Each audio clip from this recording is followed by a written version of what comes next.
worst wildfires in history are ravaging Brazil's Amazon rainforest. It is fire season during the dry months, but this year there's been an 84% increase in the number of blazes. Environmentalists are calling it a global emergency and say exponential deforestation is to blame. But Brazil's president isn't worried. He's firing back.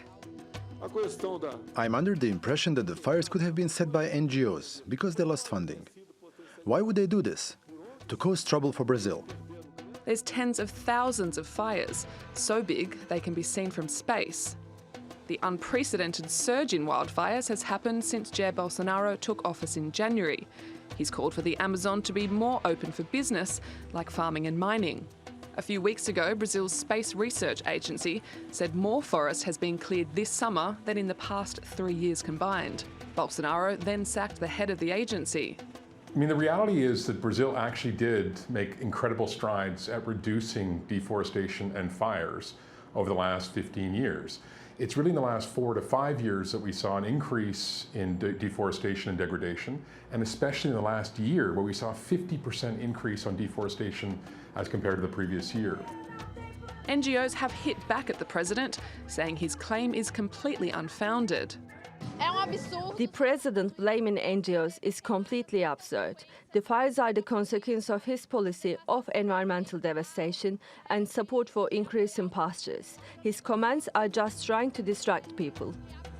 The Amazon is the world's biggest rainforest, often referred to as the planet's lungs, and is considered vital in slowing global heating. So the fact that we're seeing this happening right now in Brazil isn't just bad for Brazil and the cities of Brazil, which are affected by pollution and water shortages. It's a problem for the world.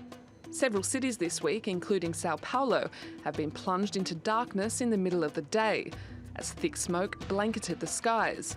Residents there say Bolsonaro's government needs to come up for air and instate sustainable deforestation. Liz Maddock, TRT World. For more on this, Philip Fernside joins us now from Manaus in Brazil. He's an ecologist at the National Institute of Research in Amazonia and has lived and worked in the Amazon for more than 30 years. Welcome to Money Talks, Philip. We're hearing the fires across the Amazon are burning at a record rate. Just how bad is the situation there?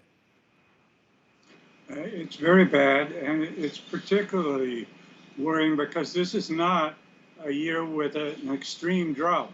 We often have fires during the dry season, but unless you have an extreme drought with an El Nino phenomenon or the Atlantic dipole that gave us fires in 2005 and 2010, you don't have this sort of an outbreak.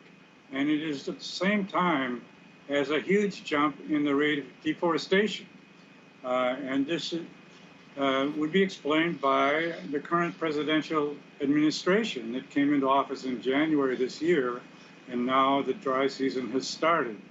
So you had a jump in the area of deforestation detected in May, went up 35% compared to the year before. Then June was 88% higher, and July 278%.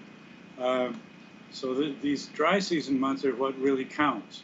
And because you don't have an alternative explanation, that is, you don't have a especially bad dry season, you don't have big changes in the price of soybeans or beef or other things that might explain it, it would be the constant anti-environmental discourse from the president and his minister of the environment, and also the concrete actions, basically halting the inspections and fining for illegal deforestation, so that people who are actually doing the deforestation get a very strong message that they can get away with it, whatever they want. It's not just an assumption, it's actually true. And ironically, with respect to his claims about NGOs being behind it, you had an organized burning by Bolsonaro supporters last week who organized a so-called day of fire, where ranchers would all burn on the same day just to show the president they were working hard to produce in the Amazon. That's just one day. Obviously, this fire is much more than just that. But it is amazing. Yes. Now, a year ago, you foreshadowed that Jair Bolsonaro would pose an unprecedented threat to the Amazons. Are your fears being realized right now then? Very much so. I've been writing about this since Bolsonaro was elected, even before.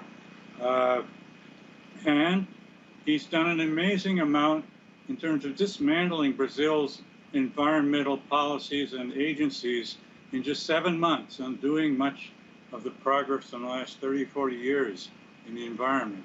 And he still has another 3.5 years in office, so a lot more can happen. And also, some of the things that he is doing will have long-lasting consequences for decades. They're not something you can just undo once you have a change of administration. For example, when he was here in Manaus, in the central part of the Amazon, in July, he promised to open the BR-319 highway, which would connect Manaus to the so-called arc of deforestation. It's a crescent-shaped area in the southern and eastern edges of the Amazon forest where the vast majority of deforestation has been taking place so far. And this would bring the deforesters and all the processes that go with them into the central part of the Amazon and would spread out to the northern part, of course, the border with Venezuela, with roads that already exist.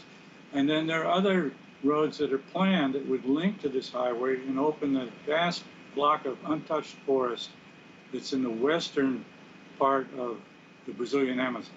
So that would completely change the geography of deforestation. And a lot of this then escapes from the control of the government, because when you're deciding to build a road, it's just a handful of people that are making a decision. Whereas once you have thousands of people spreading out into the forest, Yes. It escapes from the government's control. Okay, Philip, And you also sorry, have can I just interrupt you there quickly? We're running out of time, but I want to ask, people obviously voted Jair Bolsonaro into power on his promise that he would boost the economy. Now, part of the reason why he's opening up the Amazon to exploitation is to create more jobs, in his view, to boost the economy. Do you think he has the people's support when he's doing this? Well, he certainly has the support from his sort of hardcore base. In terms of his election, it was not only people voting for him, it was also a large percentage voting against the opposition party, which had been the subject of a lot of corruption scandals the last few years. So his support isn't as big as the number of people who voted for him, but certainly he does have a loyal cadre, and that includes a lot of these large landowners that are burning now. Okay, Philip Fernside, we'll have to leave it there, but thank you so much again for your analysis.